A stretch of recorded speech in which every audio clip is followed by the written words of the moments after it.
jangeen jëf yéen auditeurs yu rajo Sénégal ñu am mbégte di ànd ak yéen seen biir jotaay en vérité mooy jotaay bi nga xam ne rek moom lañu leen fàggal fii si rajo bi ngir rek waxtaanee tolluwaay réew mi comme ni ñu koy defee ay bés bu ne dañ ci ànd ak ay kàngam fii si biir Sénégal ngir rek waxtaanee lépp lu soxal wàllu yorin gi tey ji nag ñu si dalal Mamadou Kassé nekkoon na fi si ay jamono njiital kër gi nga xam ne rek moom moo di SICAP jamono ji nag moom mooy njiital conseil départemental bu Tambacounda bokk tamit si secrétariat exécutif bu APR tey ñu am mbégte Mamadou Kassé ngir rek ànd ak yow tey si RTS rajo Sénégal ci biir émission en vérité dalal jàmm. jërëjëf Migui ñu ngi lay gërëm d'abord ci sa invitation di aussi sant auditeurs yi nga xamante ne ñu ngi ñuy déglu di leen balu àq ci ñaari koor yi nga xamante ne moom la Sénégal dëgmal. di nuyu seen kilifa gi fii ci RTS muy Pape Alé Niang di ñaan yàlla nañu yàlla defal émission wu jàmm boo xamante ne nit ñi daañ ci jëlee njëriñ. jërëjëf kon si wuyu bi nga xam ne rek tey ji defal nga ñu ko ñëw suñu biir studio ngir ñu waxtaanee tolluwaay réew mi wax naa ko si njëlbeenu waxtaan wi nekkoon nga fi njiital SICAP bokk itam si secrétariat exécutif bu APR lu toll si ñaar fukk ak wala boog fukk ak ñaari at yéen a nekkoon si bopp réew mi tey yéen a ngi si beneen wàllu ba comment ça se passe la vie en tant que opposant waaw xam nga àdduna aussi noonu la république moom dafa nekk loo xamante ne c'est un système tournant rôle bi nga xamante ne moom ngay jouer tey mën na bañ a nekk rôle bi nga xamante ne peuple bi moom la lay jox ëllëg te bi nga nekk tey tamit na nga jàpp ne du bi ngay bi toog saa su ne loolu mooy waral à chaque fois ku nekk aussi war ngay bàyyi xel ci moment boobu nga xamante ne dafay ñëw muy moment boo xamante ne beneen rôle nga war a jouer bu dul ba nga doon jouer. Donc ñun opposition du loo xamante ne lu bees la ci ñun parce que il faut pas oublier que Alliance pour la République moom ci boppam opposition la jógee ba yàlla boole ko ak nguur mu doxal fukki at ak ñaar def résultat yoo xamante ne écoute ñëpp teg nañ ci seen bët li ñu gis ak li ñu gisul ak la nga xamante ne noonu la ko nit di gisee ak keneen noonu la koy interpréter waaye am naa yaakaar ne lu ne war nañ cee mën a dut baaraam ci domaine bu ne tey aujourd'hui ñu nekk nag ci position boo xamante ne Sénégalais yi dañoo jël confiance teg ko ci beneen bànqaas wala beneen parti wala beneen groupe ñooñu war a doxal ñun tam ñu war a jouer suñu rôle parce que peuple bi nag pour que démocratie bi mën a dox à chaque fois que mu jox doole nit il faut mu bàyyee ci biir démocratie ña nga xamante ne ñoo ko fi toogal di saytu di xool la nga xamante ne diggee woon nañ te defuñu ko ak li nga xamante ne ëllëg si biir bu ñu dellu see loolu lañ nar a biral ak loolu lañ nar a doxal loolu moom mooy opposition. du lu yomb nag dafa laaj organisation dafa laaj teewlu dafa laaj recomposition parce que parti bu nekk di nga gis ñu bees ñëw ñeneen ñoo xamante ne dañu fay nekkoon dem loolu yëpp nag dafay nekk système boo xamante ne da ngay organiser wu pour mën a mener tous les combats. mais entre temps. oui lépp li nga xamante ne mooy urgence bi nga xamante ne dafa tenir à ce que ci débat national bi ñu peser ci li ñu war a wax ñu wax ko li ñu war a def ñu def ko loolu yëpp yaakaar naa ne Alliance pour la République mi ngi ci mais l'ensemble de l'opposition dans le cadre du front de la défense de la République ñi ngi ci aussi. oui gis nañ ni souvent su fekkee ne da nga nekk si pouvoir ba ñàkk ko parti bëri pour ñu rëcc si syndrome boobu noonu du yomb est-ce que tey mën nañu wax ni c'est le cas moom parti APR yéen a ngi résister votre vie en tant qu'opposant après 12 ans à la tête du pays. waaw alhamdulilah parce que jàpp naa ne sax vraiment am na yenn division yoo xamante ne bu amul woon am naa yaakaar ne tey aujourd'hui beneen taxawaay lañ naroon am assemblée nationale sax mais yàlla def na xëy na peut-être ci biir situation bi am na ay division am na nu mbir mi tëddee noo xamante ne nii en tout cas l'APR et ses alliés revenir nañu en tant que première force de l'opposition déjà loolu amul lu ñuy lam-lamee parce que c'est la première force parlementaire c'est la deuxième force politique c'est la deuxième force parlementaire c'est la deuxième force politique boo xamante ne am na taxawaay et la première force de l'opposition léegi nag boole kook ay ñoñam ak ñi nga xamante ne ñoom la bokkal ku jégi ngir ensemble ñu mën a def face pour taxawal population yi parce que mbir mi du ay mbëkkante wala ay xeex mbir mi c'est en fait être là pour les intérêts de la population quel que soit boor bi nga xamante ne fa la population bi cantonné parce que population moo choisir pour que ñun ñu nekk opposition comme ni mu choisiré pour que ñeneen Pastef ak coalition Diomaye Président ñoom ñu nekk au pouvoir pour ñu doxal léegi nag ku nekk dañ lay juger ci la nga xamante ne loolu lañ la dénk mooy maanaam ñun ñu war a taxaw lan nañu taxawee ci wàllu kujje gi ak ban taxawaay lañ am pour peuple bi ci par rapport ak li ñuy dund ak ñële nan la ñu taxawee pour effectivement léegi doxal bi nga xamante ne ñoom la ñu jox lengay loolu nag am naa yaakaar ne parti dund na ko ci biir Sénégal ba pare résister wul comme ni APR di résister souvent première vague bi sax mën na la yóbbaale de telle sorte que réunir say instance sax day jafe ci mais est-ce que résistance bi ngay wax actuellement am na parce que ñu bëri sentir ñu leen woon sur le terrain il a fallu que tey ñu commencé li ñuy woowee reddition des comptes pour ñu gis ay conférence de presse uniquement est-ce que loolu moom mooy résistance bu ñuy xaar si parti bi nga xam ni nee nga moom mooy première force fii si biir Sénégal su ko jégi waaw mais xam nga juróomi at la ñu am suñu kanam il faut pas oublier que 1 an moo daw 1 an bi daw aussi bu ñu defee suñu bilan dem nañ fi élection taxaw nañ ci plateau yi ni ñu war a taxawee parce que je pense que toutes les forces de l'opposition ñi ngi dans le débat national ñi ngi bind ñi ngi wax conférence de presse yi mi ngi daw donc y a vraiment le débat je suis pas d'accord que loolu amul c'est-à-dire que maintenant intensité peut-être ba mu daan amee mën nañ ne xëy na wàññeeku na par rapport au fait que on était à l'exercice et qu'aujourd'hui on est à l'opposition te ci biir opposition bi aussi on affûte nos armes comme on dit donc lu xel war a mën a nangu la parce que nag ku ñu daan nga defar waat c'est normal c'est-à-dire mais est-ce que tey la présence de l'ancien président de la République au Maroc tey di continuer di contrer le parti également du handicap son absence sur territoire sénégalais bi waaw en tout cas ça ne nous gêne pas forcément dans l'action c'est-à-dire que aujourd'hui ñi ngi suñu parti mi ngi dox ni mu war a doxee instance yaa ngi réunir ñi ngi jël position ñi ngi taxaw ni ñu war a taxawee combat yi ñu war a mëne ñi ngi leen di mëne ba pare ñi ngi nekk à la base di liggéey te loolu la ñuy laaj xaar ci parti opposition donc je ne vois pas où est le problème. alors tey ba tey si biir parti boobu ñi ngi koy wax si atub 2024 mun nañu wax ni yéen a porté woon li ñu woowee loi d'amnistie. loi d'amnistie boobu ñu daal di koy voté tax na ba l'actuel président de la République et son premier ministre génn ci kaso bi d'autres personnes également yu ñu jàppoon ñu mën a génn ba Sénégal tey moom le président de la République nekk ci bopp réew mi gis nañ 1 an après ñi ngi indi benn loi d'interprétation ngir xoolaat boobu la loi yow ban lecture nga am ci doxalinu parti au pouvoir bi di PASTEF ak lii nga xam ne tey moom la ñu proposé à l'Assemblée nationale. non ni ñu gis mbir mi doxee ñaaw na xel tey na xel te am naa yaakaar ne à 90% li nga xamante ne moom la ñuy jéem a jàllale muy cette loi interprétative d'une loi qui est déjà très claire mooy maanaam lu leer nañ lu amul benn laam-laamee lu ñu bëgg a leeralaat dama xamul nag leeralaat boobu noonu lan la xam nga kon du leeralaat en fait tëggaat la tëggaat boo ko tëggaatee nga seppi la nga xamante ne moo la neex nga téye nga seppi la nga xamante ne neexu la nga sànni loolu nag moom manipulation la te bépp sénégalais boo xamante ne tu es épris de justice maanaam wax dëgg yàlla am nga loo xamante ne yaa ngi koy yëg ci défendre ak yelleefu doomu aadama ak fekkee li nga xamante ne moo fi xewoon am naa yaakaar ne war ngaa mën a jóg ñaawlu li nga xamante ne moom la ñuy jéem. gisoo ci cohérence parce que xam nga cohérence gisuma ko ci parce que ñun waxuñu waxu abrogation de la loi xam nga ñun même dans notre camp am na ñu d'accordoon ci loi bi am na ñu d'accordul ci loi bi waaye démocratie mooy tëddee noo xamante ne ni su ngeen demee ba benn groupe am mu am jiixi jaaxa ci benn affaire bu ñi ko ëpp wala kilifa gi bu dogalee da ngeen di am solidarité maanaam ngeen ànd ci ba pare défendre loolu nga nangu ko maanaam loolu moo xew ci loi d'amnistie bi c'était diversement apprécié ci sunu groupe ñun sunu bopp waaye ñun dañoo am kilifa te kilifa googu aussi du wax ñuy def neneen loo xamante ne day teggi ay waxam dañu koy jàppale ci waxam yooyu nga xamante ne moom lay wax mu doon loo xamante ne ëllëg si biir bu ñu ko vaaree tamit mu doon loo xamante ne nii day méngoo ak la mu waxoon démb loolu mooy mbir mi moo tax d'accordu ma ci sax ñun dans notre camp ceux qui aujourd'hui disent que ñoom d'accordu ñu woon ku d'accordoon ak ku d'accordul dès l'instant que ñun demoon nañ ba jox kàddu gi kilifa gi ba suñu ay député ñoom it voté loolu ba peuple bi nangu ko kon am naa yaakaar ne waruñu rocceeku ci loolu waaye ñii fi ñëw ñoom ci seen bopp ñoom ñoo ne ñoom ñoo taxaw wax askan wi ci élection yi peut-être kàddu politique la woon xaw ma ne leen lii dañu koy dindi ba mu set wecc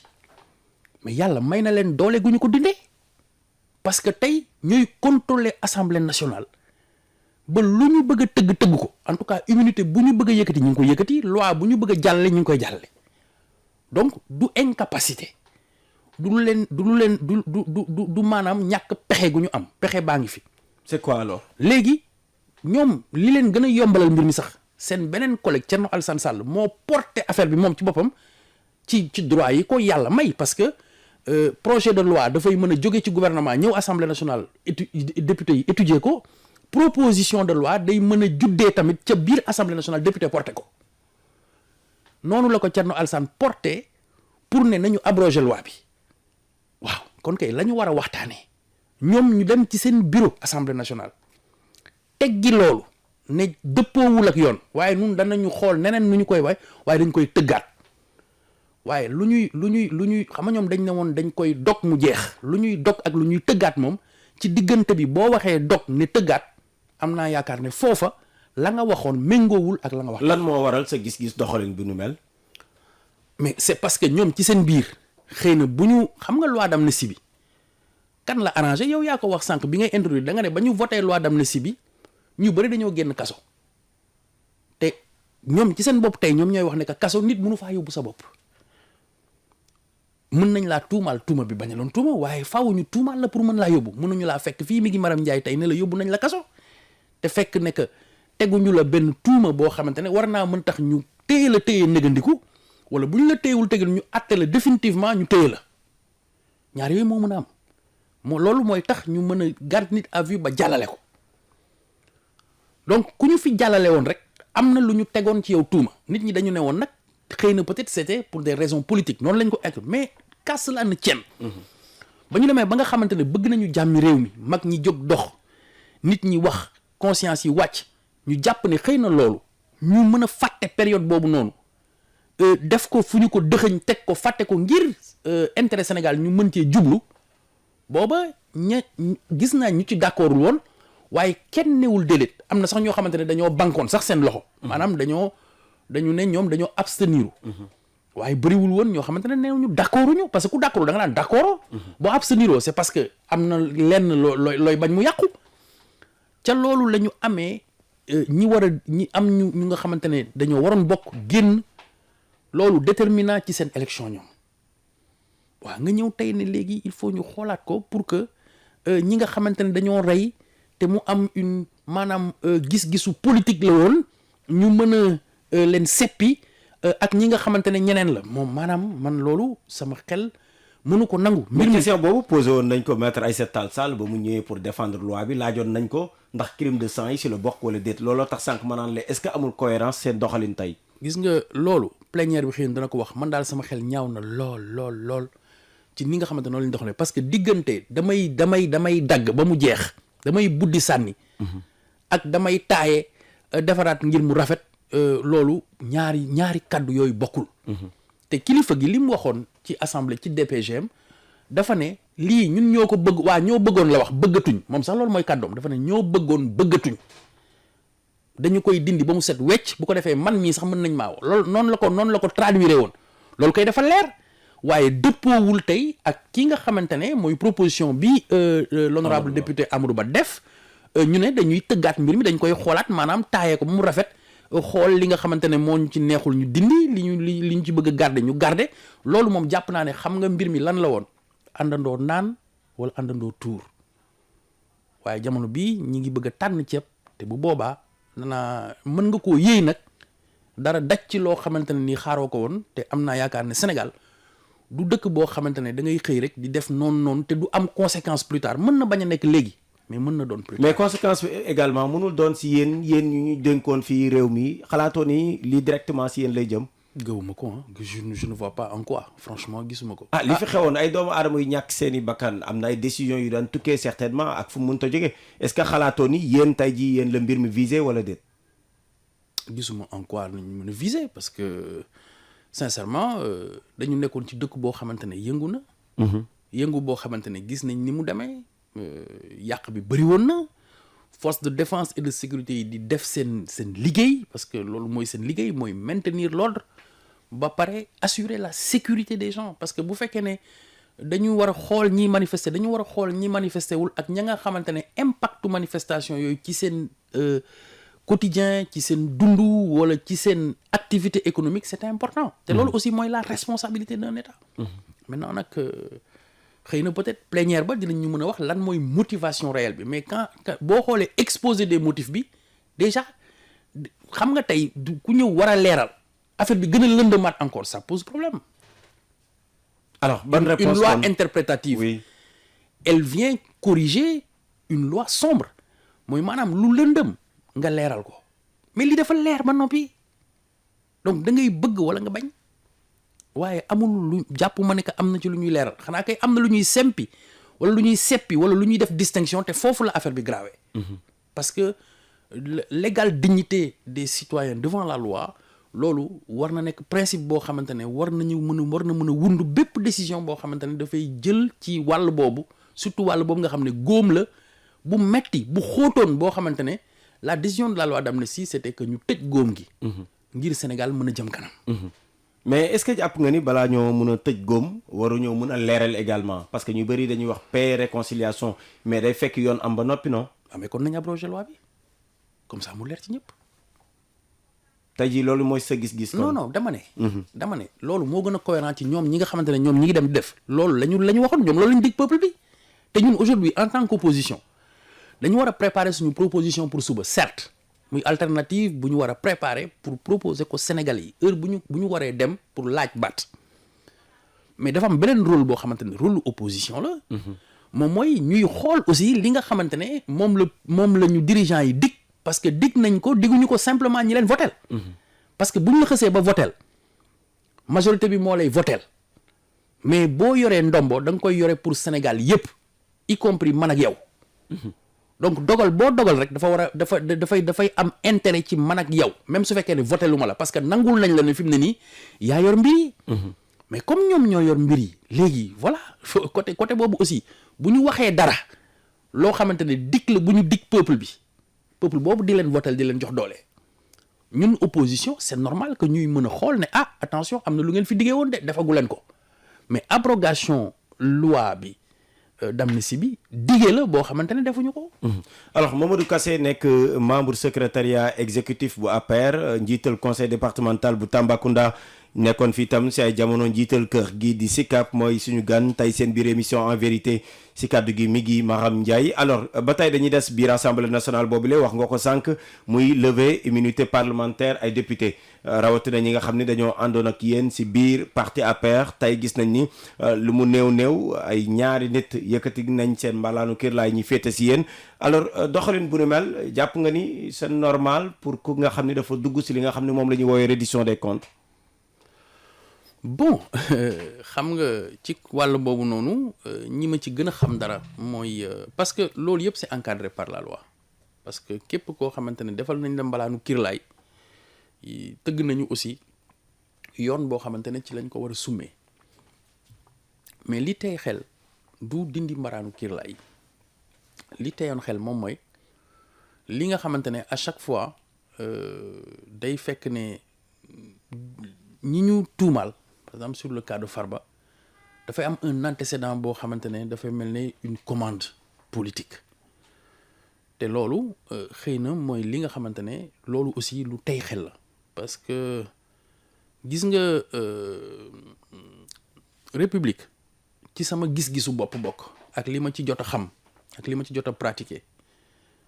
peuple bi mën na la jox doole yépp mais doole yooyu li koy atténuer parce que doole yooyu xajul ci kenn mais doole yooyu li koy atténuer ak liy permettre nga am lucidité bi war mooy nga nekk un républicain c'est-à-dire que doo jël doole bi rek chaque fois di ko dóoree di nga am sax peut-être quelquefois di nga am un peu di xalaat parce que boo xoolee dialogue yi amoon. jamono boobu dana fekk sax xëy na peut-être pouvoir force yi mu soxla yëpp am na ko mais loolu dafay am importance quelquefois pour apaiser le climat. pour réew mi mën a jublu ci li nga xamante ne mooy njëriñu sénégalais yi. parce que mënuñu dëkkee ci ay xeex. c'est évident waaye nag fii tamit gennu golo gudd na mais loo ci laal mu yëg ko sentir ko. te tamit mu def réaction. sur le cas de Farba li nga xamante ne moom la ñëpp gis moom mooy que le PM en campagne dafa newoon dafa am lu mu waxoon loo xamante ne dafa méngoo ak ni ñu accélérer procédure am ak moom ni ñu ko tegee la. Mais c'était le candidat bokkul ak le premier ministre ou bien y a pas une différence à votre avis? Bon, enfin, en tout cas c'est une continuité dans la parole. Et que de toute façon en tout état de cause moment bi muy nekk candidat il était aussi premier ministre. may wax rek ne yenn saa yi yenn doole yi kilifa yooyu di am xëy na peut-être mën nañ ko bañ a sax mesurer parce que ñëpp lay déglu ñëpp lay topp ñëpp ñooy def attention ci li ngay wax donc moo tax souvent boo xoolee premier ministre yi fi jaar yëpp ku ci nekk am nga un sens de la mesure et je dirais un respect du devoir et ak xëy na peut-être un devoir de réserve boo xamante ne nii da nga koy sàmm comme ni mu waree parce que da ngay xam ne sa kàddu fi muy jëm day sori bañ jeexi jaaxa yu mel nii moo tax effectivement donc foofu laay wax ne am na loo xamante ne mën na tey xel. Mais reddition des comptes parce que lu normal la sa gis-gis. waaw reddition des comptes mais c'est plus que normal c'est-à-dire que lépp loo xamante ne sunu ay loi et règlement daf ko prévoir jëlee ko ci sunu constitution tout le corpus législatif ak tous les règlements mooy maanaam les décrets les arrêtés qui découlent de tout ça ba ci textes yi gën a tuuti normalement dañu ko war a respecter bu ñu jàppee ne dëppoowul ak yoon xam nañu nu ñu ko war a soppee wala nu ñu ko war a améliorer. Alors pourquoi tout ce bruit alors dans la mesure où loi moom moo ko encadré lu yoon mun a nangu la. waaw mais je pense que le cas de Farba jàpp ma sax ne reddition des comptes la bon man jàpp ma ne reddition des comptes la c'est quelque chose boo xamante ne bon voilà c'est parti d'un rapport de la CENTIF am na ñu doon Maître Aïssata doon na wax ne que naturellement xëy na peut-être même au niveau de la commission ad hoc waroon nañu mën a am des éléments beaucoup plus probants balaa ñuy statuer ci mbir moomu noonu. mais da doon fekk aussi Farba ñu wuy si leen wax ak ñoom. non comme niñ koy sàkkoo. non xam nga foofu noonu. normalement Farba avait désigné. parce que ci biir am na membre boo xamante ne opposition la bokkoon mu désigné ko comme ki nga xamante ne mën na ko waxal. te collègue am la donc c'est aussi la maanaam. mënoon avocat am voilà moom muy Jimo wala Aïssata Tall Sall ñoom ñaar ñëpp mënoon nañu wax en son nom. bon ñaareel ba moom mooy. Même le cas de Moustapha Diop je ne pense pas que ça soit aussi de la reddition des comptes parce que ça découle en fait d'une autre plainte ak bon voilà même su fekkee ne tout ça est lié peut-être voilà à des fonds publics bon encore gisaguma loo xamante ne nii noonu la fa tëddee le cas de Lat Diop li ma ci dégg avocat yi wax nee nañu ki nga xamante ne moom moo sooke mbir mi moom ci boppam déglu wuñ ko tëjuñu ko te nekku fi. donc yooyu yëpp mooy xaw a jaxase xel yi waaye nga def dara yore dara ñu saytu la jox la ay recommandations parce que noonu lay tëddee wala ñu teg la ay daan mais kenn bañu ko parce que c'est ça aussi la suite de la responsabilité. léegi nag tout ne peut pas être rose mais tout ne peut pas être noir. Avez-vous personnellement tey yow ci sa bopp. bu ñu la yow ci sa bopp yenn saa yi sax nga juum ci sa dépense su kër mbaa mu demee noo xamante ne c'est un peu tiré par les cheveux tey boo ko saytul woon wala sa soxna saytul la ko wala keneen saytul la ko loolu yëpp toujours il y a des choses à pouvoir améliorer. donc naturellement reddition des comptes loolu lay jëriñ. oui donc avez-vous personnellement des craintes par rapport ak dynamique bi. non xam nga bu ñu ko engagé. parce que loolu. opposition ci boppam mi arrivé au pouvoir moo ko doon bañ dans le temps dafa doon wax ne il faut pas du 2 poids 2 mesures il ne faut pas que ñuy utiliser wala ñuy instrumentaliser li nga xamante ne moom mooy nos institutions qui sont censées parce que la République elle est aussi organisée comme ça et tant qu'on respecte cette organisation là dafay nekk loo xamante ne dafay du gênant ci dara mooy maanaam justice war a mën a def liggéeyam dans un certain sens te même la ca exécutif am sax dafay am kersay quelquefois di ko wax de manière publique mais là j'ai vu que wax nañ ko de manière publique ne que kii nga xamante ne moom moo yore attekat yi wala moom moo yor mooy jëwriñu lépp li nga xamante ne moo jëm ci atte dama koy wax mu dogal alors que boo xoolee bu baax a baax ministres yooyu dañu amoon un degré particulier pourquoi ñu leen doon wooye des ministres de souveraineté xam nga boo gisee dans un gouvernement le ministre de l'Intérieur, le ministre des Forces armées, le ministre de l'économie en quelque sorte, le ministre des Affaires étrangères et le ministre de la Justice, c'est les 5 ministères de souveraineté. léegi nag entendre ko ci na nga xamante ne noonu lañ ko bindee ministère de souveraineté mooy maanaam ñooñu sax mën nga jàpp ne xëy na peut-être président moo war a xëy na sax mën a am ëpp dogal ci ñoom que jëwriñ ju njëkk ci sama gis-gis laa wax mën naa juum nag xëy na peut-être ñoom Maître Oumar Youm ñi ngi may déglu mën nañ maa corriger waaye damay wax rek sama xam-xam ci état juróomi ministère yooyu foo ko mësee gis ay ministre ay kàngam lañ yoo xamante ne dañuy engager plusieurs fois la signature de l'État du Sénégal parce que tey boo dee def ay yenn accords yi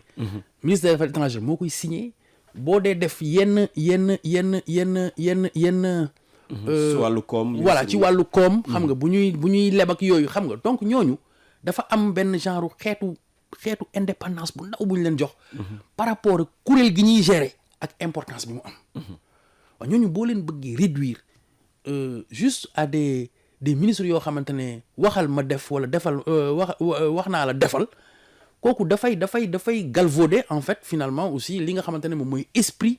du gouvernement en tant que tel. loolu mooy suma gis-gis ci mbir mi. d'accord waaw moo tax nag. yooyu yëpp ay tey xel.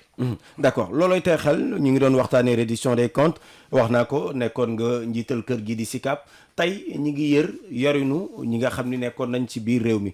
suñu delloo si sa yorin yow est-ce que am na leen loo xam ni njort nga ni suñ ko yëree yow sa xel dal na jamono ji. waaw sama xel kay dal na effectivement mais bon après. yër moom il m'appartient pas man may jéem a xool wala may wax lii wala may wax laa. waaw mais mun nga rassurer ñi nga xam ne tey jii ñoom ñoo ñuy déglu par rapport ak yow sa yoronu bopp. mais naturellement parce que quand même géré naa te ca temps ba def nga la nga xamante ne dal na xelu nit ñi ànd nga ak ay nit liggéey parce que loolu du yow kese c'est toute une administration qui travaille pour toi et avec toi ngay jël ay décisions ngeen ànd ensemble di jëlee dara fenn di ko yóbbu feneen. man de am naa yaakaar ne la ñu ma joxoon fa ma ko jëlee yóbbu naa ko fu gën a sori. loolu nag moom lay rassurer ñëpp ñi nga xamante ne mbokk lañu am di jàmm lañu xarit lañu responsable politique lañu ànd ak man di liggéey. alors suñu nee SICAP xel yi day dem si dëkkuwaay yi. si dëkkuwaay yi également wàllu suuf gis nañ bu yàggul dara itam Amadou Ba. doon député am na lu mu wax si benn jotaay mu ni moom dafa bëgg indi benn proposition bu nga xam ni dañuy nangu lépp lu nekkoon. tey jii doole si maire yi collectivité territoriales yi jëm si wàllu suuf joxlin doxe bi ba jëmmi jamono est-ce que ànd nga si proposition boobu noonu. loolu xel nangu ko ba jëmmi jamono nga wax encore une fois c'est la question de la temporalité qui pose problème mooy maanaam tey ak jëmmi jamono ñi yor ak ñi yorul ngay seet di sempi noonu la état dul doxe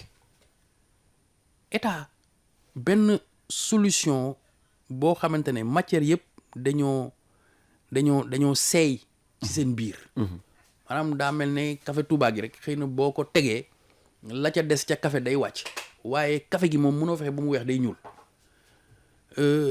léegi nag boo bëggee yow parce que tey jàpp nga ne que xëy na amuloo contrôle ci totalité wu collectivité territoriales yi nga ne dañuy recentrer encore donc nga remettre en question la décentralisation nga xamante ne c'est un processus qui est engagé au Sénégal depuis 1972 avec des réformes de 74 1996 2012 acte 3 sincèrement dama jàpp ne loolu lu nit ñi war a xoolaat la lu nit ñi war a seetaat la les maires sont élus au suffrage universel direct nekk ay kilifa yoo xamante ne ñoom it ils sont passibles de tout duñu ay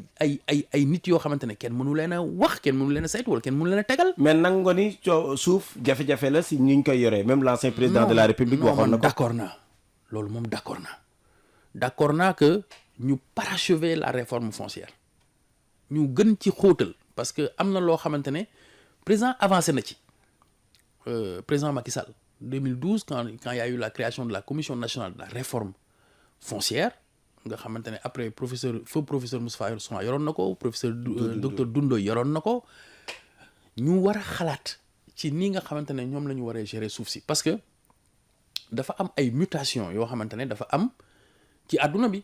parce que la loi sur le domaine national nañu ko tëggee woon ak ni nga xamante ne noonu la collectivité yi taxawee woon ak ni suñu dëkk évoluer xëy na peut-être war na mën a tax ñu am beneen gis-gis ak beneen doxalin ci li nga xamante ne mooy mbirum suuf si. Après y a eu des difficultés ci gis nga fii li xewoon Ndengeleer li xewoon Mbaan y a eu beaucoup am na coow yu bëri yoo xamante ne dafa lalu ci wàllu suuf. moo tax loolu kenn du bañ ñu waxtaanee ko tënk ci loo xamante ne nii effectivement dana mën a jëmale réew mi kanam. am nañ ci yaakaar nag vraiment am nañ ci yaakaar parce que au moins.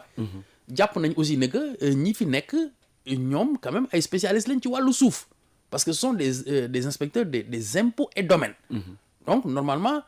ay domanialistes lañ yoo xamante ne nii war nañu maîtriser la loi sur le domaine national maîtriser mbirum suuf si maîtriser enjeux yi nga xamante ne moo nekk autour du foncier. li ñu avancé woon ci commission nationale bi moo doon naka la ñuy def ba nga xamante ne tey baykat yi nga xamante ne ñoom dañuy liggéey ci suuf si ñu mën a ñoom di am des titres fonciers yoo xamante ne dina leen permettre mu nekk ay garanties réelles pour que bu ñuy dem ci banques yi. ñu koy mën di weccee. Ça ce sont des questions yoo xamante ne ce sont des questions structurelles wala des questions de haut niveau yoo xamante ne yooyu ci la ñuy xaar ñi fi nekk pour l'intérêt des populations et des acteurs économiques. Mais effectivement il faut nettoyer mais bu ñu nettoyer ba mu set dañu war a defar loo xamante ne dootul tilimalati. Voilà. suñu gan mooy Mamadou Kassé nekkoon njiital SICAP président conseil départemental bu Tambacounda membre secrétariat exécutif bu APR daanaka ay bés suñu kanam le président de la République Bassirou Diomaye Diakhar Faye dana def at si bopp réew mi. Un an après la perte du pouvoir tey moom muy doxal ata ngi ban évaluation tey soo ko doon def si année bu njëkk bi moom yorinam le président de la République. Bon bilan bi moom c'est à mon sens ci un an yi plus que mitigé mais dama koy jàppee ci pas sama wax man mais seen wax ñoom parce que ñoom avant ñu jël réew mi dañ ne woon ñoom soxlawuñu état de grâce maanaam sax li ñuy def nii sax jaru ko woon maanaam nañ leen juger ca saas ya bu ñu weesoo ñaari weer rek ñoom nañu xam ne ñu ngi ci action. Action yi ma fi gis de manière yoo xamante ne yu réel la yu mën a dut baaraam amu ci benn boo xamante ne du président Macky Sall moo ko laloon ba pare ñoom ñu ñëw yeggale ko bi ci mujj mooy Promoren bi nga xamante ne moom lañ doon lancé foofu noonu ci Koungheul. état continuité la. waaw d'accord waaw mais c'est normal loolu laay wax. parce que xam nga comme état continuité la.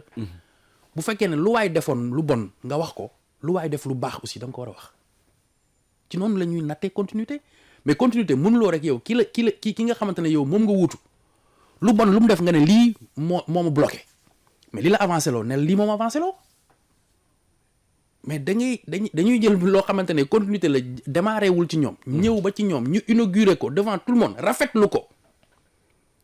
mais duñ ca tudd sax ngir rafetal ña nga xamante ne nii ñoo amoon xelaat bi. wala ñoom ñoo ko sax defar teg ko ba mu doon yoon loolu sax au moins mën a équilibrer par rapport ak tableau sombre bi nga xamante ne moom la ñuy tegal le président Macky Sall loolu mooy aussi l'esprit d'équilibre. mooy jenguloo parce que jeng moom baaxul. Donc loolu moo tax ma ne la ma jël exemple boobu mais lancé nañ fi ay travaux à Fass Touré yoo xamante ne c'était pareil on a évoqué le pont de Marsassoum. Tey aujourd'hui bu ñu inauguré woon route Mbour Fatick Kaolack bi nga xamante ne dem na croisement Ndiosmone déjà c'était fonctionnel jusque là ba ñun sax utiliser woon nañ ko ñu daan dem Tamba. wala leneen ak leneen mais bon voilà ça sont de bonnes continuités yoo xamante ne c'est aussi l'occasion de dire ah ñun day wax dëgg yàlla nguur gi defoon na fi lii ak lii ak lii ak lii mais boo dégloo dafay mel ne que tout est noir et que y a rien de rose. Bon. Oui. Alors donc ma jàpp ko ci ñoom la nga xamante ne ñoom lañ waxoon en tout cas Sénégal moom citoyens yi wàccoo nañu ak ñoom li tax ma ne wàccoo nañu ak ñoom fal nañu président ci première fois muy présenté wu muy président Bassirou Diomaye Diakhar Faye première fois muy présenté wu ñu élire ko au premier tour c'est quand même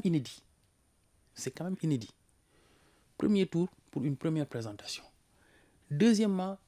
ci ñu dàbbali jox la une majorité non pas confortable mais écrasante pour nga mën a doxal nga teg Sénégal ci raay damay commencer ci vision 2050 bi ñu teg. man dama jàpp rek ne bi ma ko parce que maa ngi koy jàngat ba léegi pareegu ma parce que damay bëgg tout le temps man su may wax ci dara fekk ma pare ko jàngat. s'il y a déjà c'est le mérite d'avoir quelque chose de mis sur la table pour que ñu mën ko jàngat mais gisaguma ci dara loo xamante ne nekkul ne doomu PSE la maanaam boo soppi woon logo yi soppi tur yi daanaka li ci ëpp solo c'est une reprise du PSE donc loolu tamit damay ne gàcce ngalaama ñi fi nekkoon parce que au moins même bu ñu soppee tur bi ñu ngéntewaat PSE jàpp naa ne esprit PSE moom du fi dañ. yaakaar naa Amadou Ba mës na ko wax fii ci benn interview ne PSE moom du mën a dañ day continuer loolu gis naa ko am na lu bëre loo xamante ne ay dige la woon je pense que on a presque pourvu à tous les postes de la haute administration mais dafa am loo xamante ne loolu ñëpp dañu ko déggoon ci seen nopp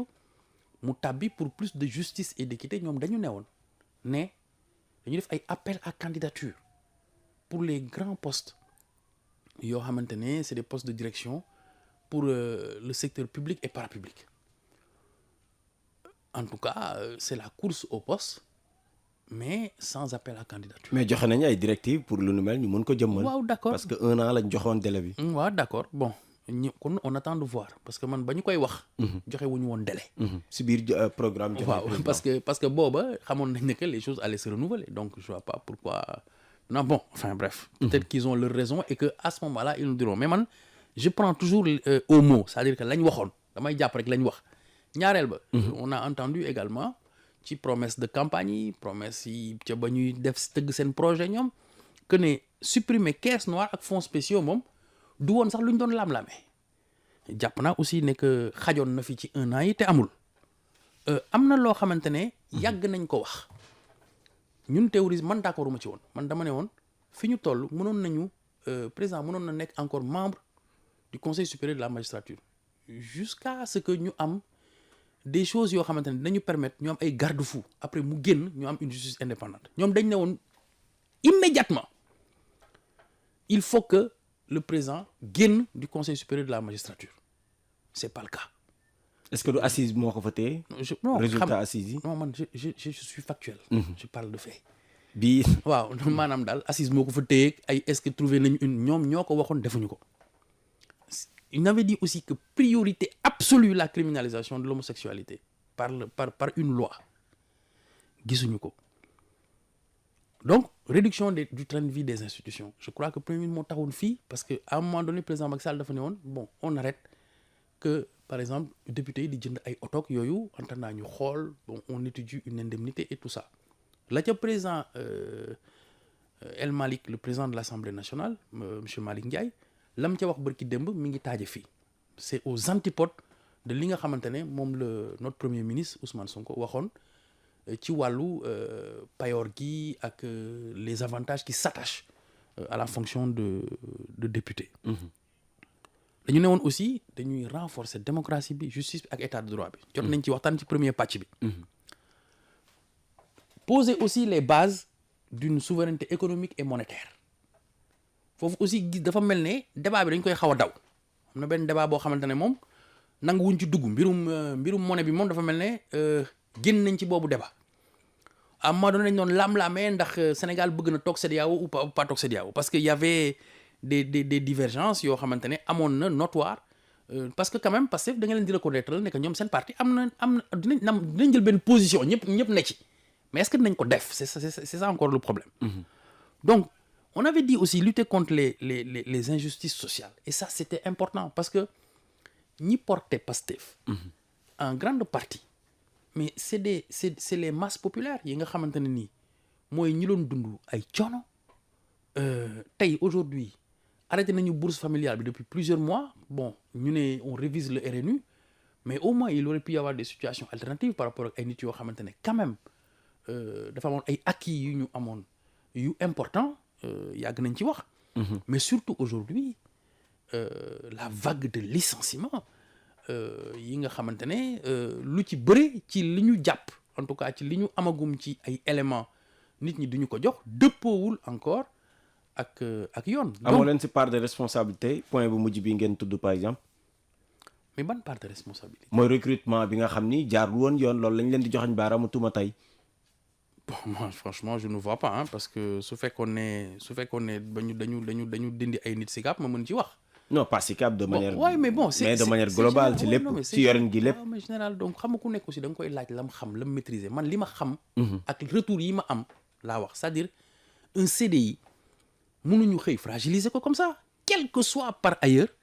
méthode bi ñu la recruter loolu amul fenn un CDI am na yoon booy jaar pour mën a wàññi un CDI mais su fekkee ne que effectivement loolu dafa am ba pare ñu avaliser ko comme ça peut être ay précédents yu dangereux yoo xamante ne ni ëllëg si biir nit mën na ci mëkk suuf parce que au fond nañu bañ a fàtte encore une fois comme ni ma koy waxee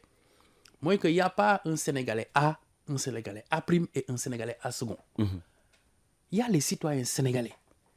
la loi elle est impersonnelle aussi bien qu'elle est obligatoire elle est impersonnelle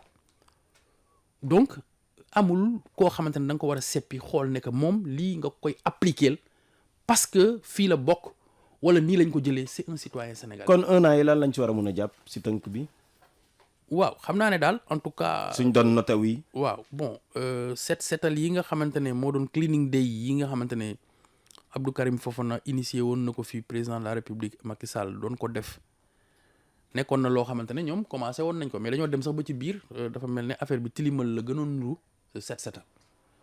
parce que bon c'était vraiment amagul woon dynamique citoyenne boo xamante ne dana permettre ñu ne lii bon mais c'est un bon exercice quand même boo xamante ne au moins am nañu humilité wu toog xaar pour mën a évaluer pour indi ko sous d'autres auspices yoo xamante ne xëy na dana gën a profitable lii nga xamante ne moom mooy loolu daal laa gis man. la ca des nag moom. oui moi je ne suis pas duma membre Pastef. oui xëy na peut-être awma élément yoo xamante ne moom mooy permettre ma ñëw du sama rôle sax ma taxaw fii naan damay naan lii wala laa. mais en tout cas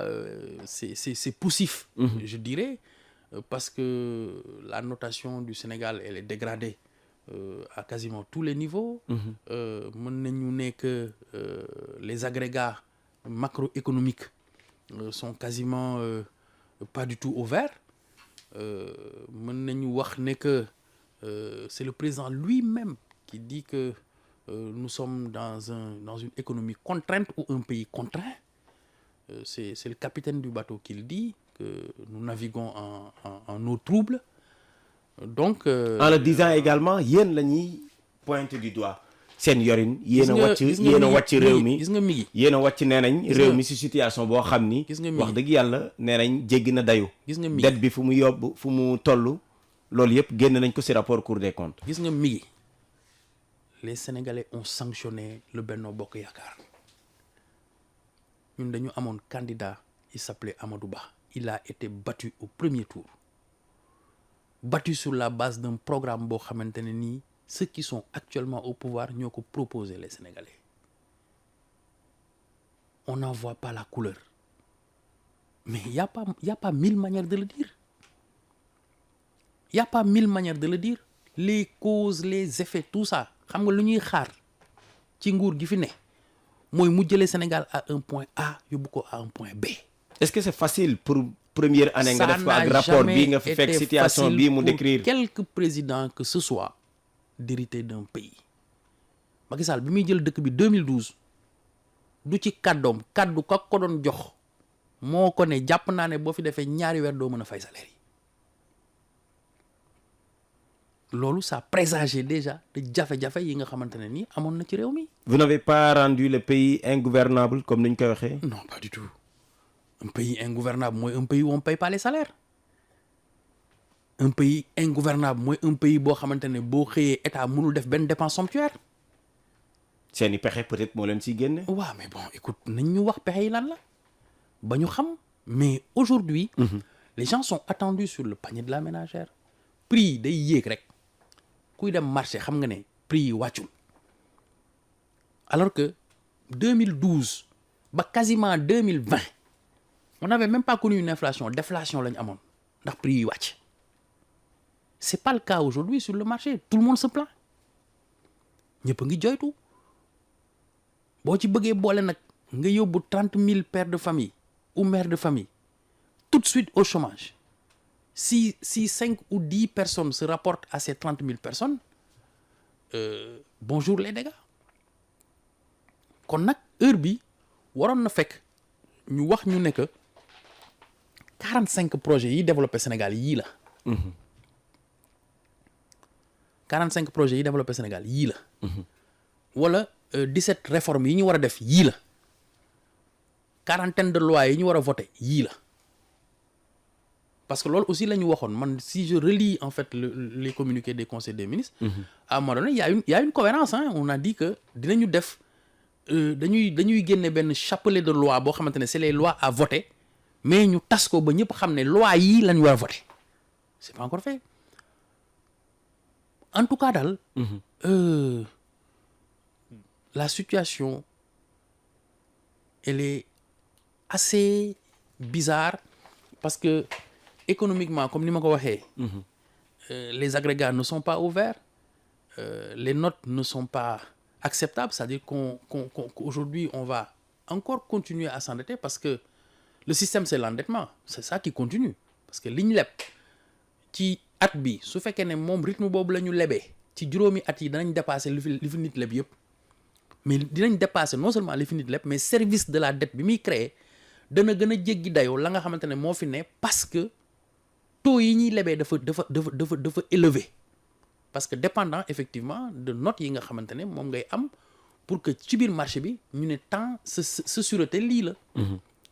lan lañ war a joyante tey pour Sénégal mën a dox ndax xam naa ni am nga yéene yow réew mi dox carrément lan lañ war a joyante comme proposition sa gis-gis. tey xam nga ñun moom. mi ngi da nga ñuy bàyyi rek ci rôle bi ñu. Sénégal dooni ma da ngay nekk benn opposant boo xam ni. entre guillemets ni liste bañ a indi ay propositions. non pas du tout je suis même pas dans ça c'est-à-dire que man tey aujourd'hui li ma war a def comme proposition wala xalaat. maa ngi ciy xalaat di ko bind ci téere parce que man j'aime bien gëstu ci ay téere parce que quand même nag ay techniciens lañ. te technicien aussi waruloo bàyyi sa métier. te politique ci niñ ko déggee warul aussi tilimal sa xalaat comme ni ma ko waxee ñun suñu yéene ci Sénégal ñëpp xam nañu ko mais nag ay nit lañu quoi je dirais voilà c'est soo jëlee par exemple tey la continuité de la réflexion sur la politique nationale du logement. lu bëri lañ ci war a jàngataat xam nga tey boo xoolee mais dama koy wax sax de manière honnête attente yi président amoon Macky Sall ci logement bi yëpp ñëwul. mais man je suis un défenseur du processus parce que man jàppoon naa ne que am na préalable yoo xamante ne mënuñu fa bañ a jaar tant que dañu bëgg a créer du logement en masse. mooy yan. mooy d'abord il fallait réformer te loolu tey ci mën naa jàpp ne contribution la ci li nguur gi nar a def ci wàll boobu noonu quand on a voté la loi d'orientation pour l'habitat social elle a été votée à l'unanimité à l'Assemblée nationale cette loi qui a créé le fonds pour l'habitat social indi taxe ciment bi pour un certain nombre loolu yëpp c'était important de passer par ce processus là loolu mooy benn ñaareel ba il fallait un peu réorganiser le secteur ci la ñu créer un peu la SAFRU deuxièmement ñu réviser également les différents codes yi nga xamante ne mooy les codes qui agissent dans ce cadre là muy code de l'urbanisme ak code de la construction mais loolu lu rëy la parce que c'est une réforme majeure boo xamante ne on n'a plus besoin de la faire parce que il fallait réinventer l'écosystème de la construction intégrer de nouvelles formes de construction yoo xamante ne également dafay mën a crédibiliser ba pare rendre plus rapide la production mais ñëpp xamoon nañ ñi nga xamante ne ñooy spécialistes en tout cas dans que effectivement le rythme de production pour mën a produire 100 000 logements en 5 ans il fallait créer de nouveaux mécanismes yoo xamante ne ce sont des accélérateurs de développement te yooyu macha allah yëpp ci outils yëpp créé nañ ko tey mun nga sukkandiku ci bànqaas yu bëri FONSIS am na liggéey bu am solo bu mu doon def sur le retour de la location vente am na loo xamante ne FHS indi na ko dans l'écosystème am na loo xamante ne SAFRU moo ko nar a liggéey. boo renforcer SICAP ak SNHLM logiquement am nga tous les instruments et tous les outils boo ci boolee maintenant le FONGIP avec le FOGALOG ak maintenant tout le secteur bancaire local ak les coopératives war nga mën a am li nga soxla. maintenant da ngay impliquer collectivités yi de sorte à ce que mu mën a am un maillage national. boo xamante ne à ce moment-là jàpp naa ne du résultat mën na am. d'accord alors résultat mën na am loolu su wàllu dëkkuwaay yi la ñu ngi si càppaandaw li nga xam moom moo di waxtaan bi ñu ngi woon doon xayma at bu njëkk bu Bassirou Diomaye Diakhar Faye si bopp réew mi moom le président de la République est-ce que am nga yaakaar ni si lu des si mandat bi mbir mi gën a dox gën a mën a joyante am nga si yaakaar. en tout cas loolu moom mooy mébétu sénégalais yi mooy. vraiment mu am ay loo xamante ne dana gën a dal xel ci wàll yëpp nag d'abord ci wàllu démocratie ak liberté parce que tey boo xoolee dernièrement li dal Mansour Faye dem ba aéroport mënuloo génn te teguñu ko lu dul ci ne am na kilifa gu ne mënoo dem du këyit buñ la notifié du topp bu ñu lay topp ba nga xam ko du daan bu ñu la daan ci justice du dara loolu am naa yaakaar ne vraiment li ñuy xaar ñun en tant qu'opposition dañ koy ñaawlu que mu doon ñun wala le front de défense de la République mais dama jàpp ne société civile dafa war a am taxawaay ci loolu parce que loolu affaire yu àq la ak yelleef. ban évaluation ngay def seen toxalin ñoom société civile boobu ngay tudd. man daal jàpp naa ne que des na engagement gis naa nag ne que ku mel ne Alioune Tine Seydi Gassama ak Moundiaye Cissé ku ci nekk à chaque fois di nga wax yu am solo yoo xamante ne mel na ne taxawee nañ njaxanaay mais ni ma gis ñu taxawee woon ko ci àqu yelleef ci jamono yu mujj yooyu nga xamante ne président Macky Sall moo fi nekkoon gisaguma intensité boobu. ak situation yi bokkuñu également. waaw mën na nekk. wante nag bon voilà dama jàpp rek ne. C'est l'égale dignité des citoyens devant la loi donc boo nekkee société civile amul pàcc bi wala pàcc bële nit ñi dañuy xaar ci yow ngay mën a taxawaay boo xamante ne du tey xel parce que man xam nga man en tant qu'opposant su ma waxee ñu ne Mansour laa faral parce que ñoo bokk parti xam nga loolu mën nga ko jàppee waxu far mais li tax moment yooyu société civile di am importance c'est parce que ñoom faruñu fenn loolu moo tax bu ñu waxee ngay mën a xam ne lii ñoom d'abord ci la ñuy dox mooy seen matière mais deuxièmement faruñu fenn donc du warul mën a nekk waxu par. En parlant de Mansour Faye donc vous comprenez le cri du cœur bu Marème Faye Sall bi mu def. waaw xam nga ku nekk moom da ngay assumer li nga xamante ne mooy sa position moi j'ai pas à juger la sortie positive ou non de Marème Faye parce que position yi nga ko mën a jàppee bëri na c'est peut-être un frère qui parle c'est une citoyenne qui parle pour défendre une autre citoyenne parce que c'est une citoyenne hein donc quoi qu'elle ait été première dame c'est une citoyenne quoi qu'elle ait été c'est son frère donc cri du cœur bëri na te aussi boo xoolee cause bi parce que li Mansour wax dafa ne dafa jóge woon fii pour dem fekk ji yaayam mi nga xamante ne dafa xaw a tawat te xëy na peut-être moom moo gën a lewet pour mën ci dem mais loolu ci fi yaay toll ci société bi ak valeurs yi fi ñu toll ci société bi am naa yaakaar ne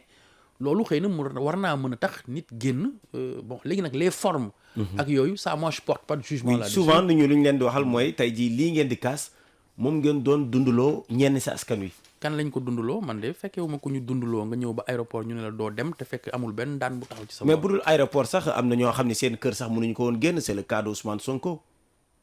non mais barricade këram mënul génn pendant ay doomam suñu waree jàng ñu gis ni dañuy mujjee delluwaat seen biiri kër loolu yëpp fii la xewoon c'est factuel la comme ni nga ko waxee woon sax. non xam nga gis nga comparaison n'est pas toujours raison man day wax dëgg yàlla soo bëggee sama avis ci wàllu boobu noonu. du loo xamante ne dama koy mën a analyser de manière di ko comparer ak kuy dem aéroport di dem ak dikk parce que je pense que fii ñi nga xamante ne peut-être teewoon nañ seen passeport c'était sur la base d'une instruction bu taxaw ñu ne la joxeel sa passeport parce que mënuloo génn dama naan sax loolu mooy procédure bi dañ la naan indil sa passeport ñu téye sa passeport mënoo dem parce que avant da nga doon dem di dikk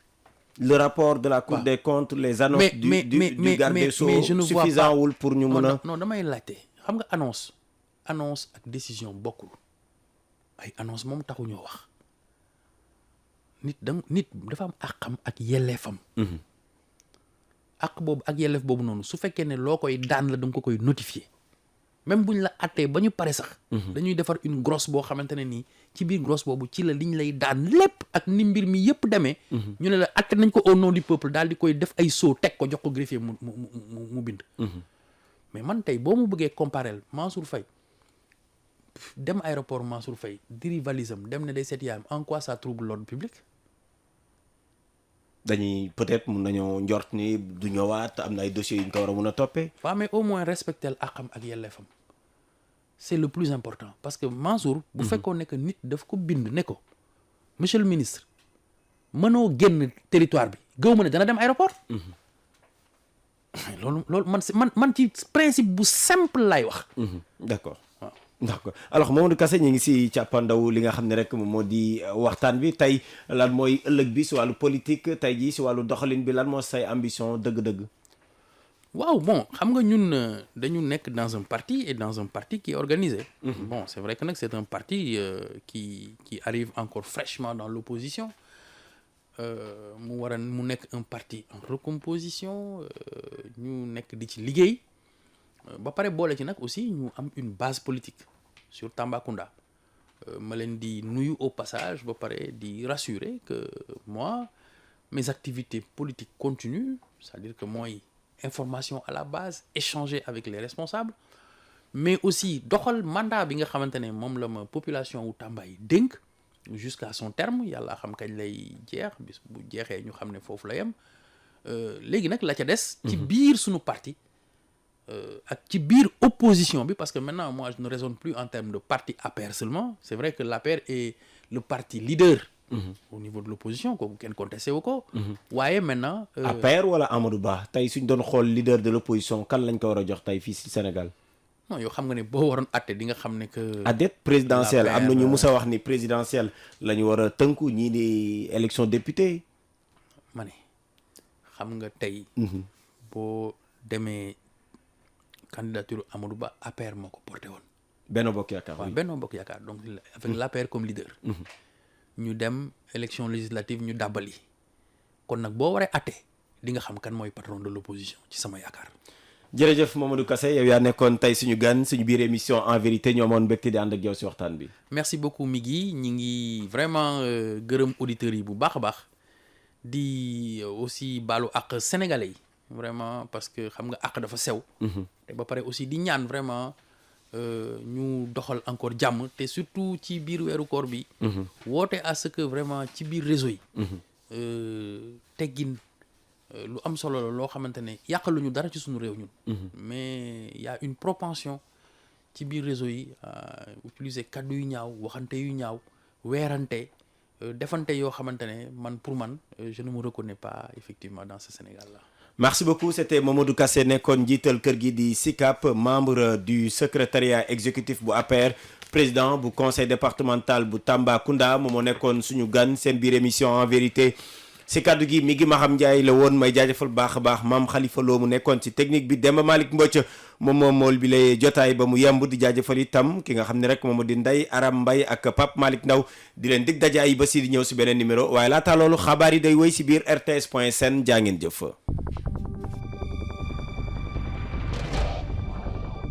en vérité di seen jotaay bu amul benn nëbboo di samp laaj yëpp te di ci jëlee ay tontu yu am solo dibéer bi Mamadou Kassé mooy suñu gan bokk ci secrétariat exécutif bu APR nekkoon fii directeur général SICAP ak it njiitu conseil départemental bu Tambacounda bokk na ci li ñuy waxtaanee reddition des comptes ni ñu yore woon alalu réew mi ndax justice la wala règlement de compte la benn at gannaaw bi nga xam ne njiitu réew mi Bassirou Diomaye Diakhar Faye def na ko ci bopp réew mi ndax li mu diggee woon mu ngi koy def wala yaakaar bu yàqeeku la loi d'amnistie bi li war a am la wala calcul politique la APR mel ni ku nekk ci guddi bu bët setagul bokk moomeel yi ndax am nañ doole wala liñ leen gëmloo la laaj yi yëpp nag en vérité di ko samp ci dibéer bi ci mboolem bànqaasi rajo Sénégal ak ci xarala yu yees yu RTS loolu bu benn waxtu tegee fanweeri simili jàpp ñaari waxtu ak genn wàll